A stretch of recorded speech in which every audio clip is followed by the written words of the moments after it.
Welcome to the channel. இப்போ நீங்கள் பார்க்க போகிறது வந்து வெள்ளைக்கிழங்காய் மீன் குழம்பு. அதுக்கு எண்ணெய் வந்து ஒரு 3 டேபிள் ஸ்பூன் ஊற்றிட்டேன். இப்போ கடுகு வெந்தயம்,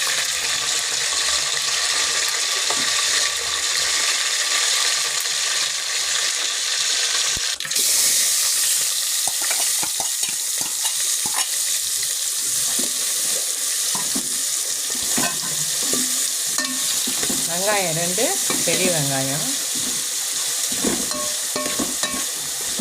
வதங்கட்டும்.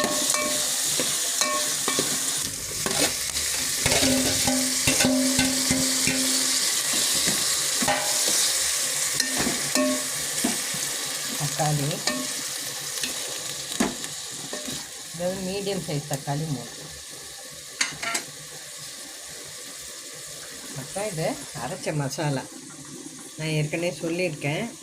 கொஞ்சமாக வெங்காயம், தக்காளி, மிளகு கொஞ்சம், சீரகம் கொஞ்சம், பூண்டு கொஞ்சம், அப்புறம் கருவேப்பிலை, கொத்தமல்லி கொஞ்சம், பச்சை மிளகா 1 வச்சுருக்கேன்.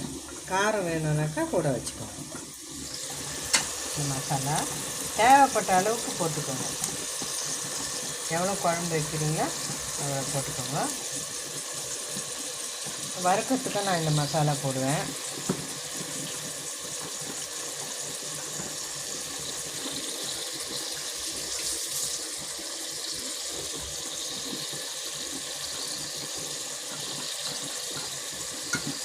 மசாலாவும் சேர்ந்து நல்லா வதங்கட்டும்.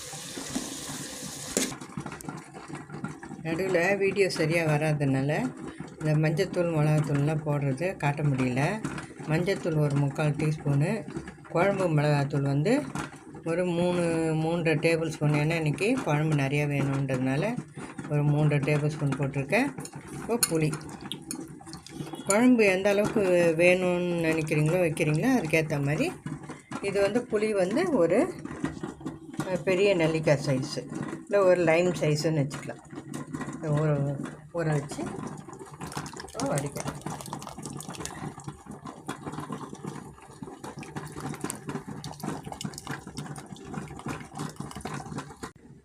மாங்காய் போட்டுடலாம்.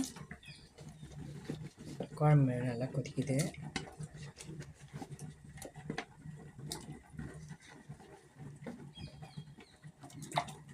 இந்த சூட்லேயே வெந்துடும் மாங்காய்.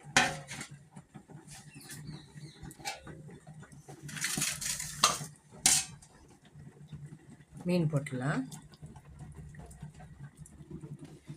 வெள்ளைக்கிழங்கா மீன் குழம்பு சூப்பராக இன்னைக்கு.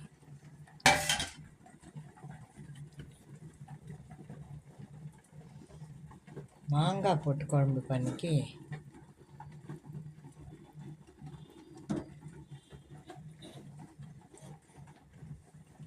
சூப்பராக மீன் போட்டாச்சு. இப்போ கிளறக்கூடாது.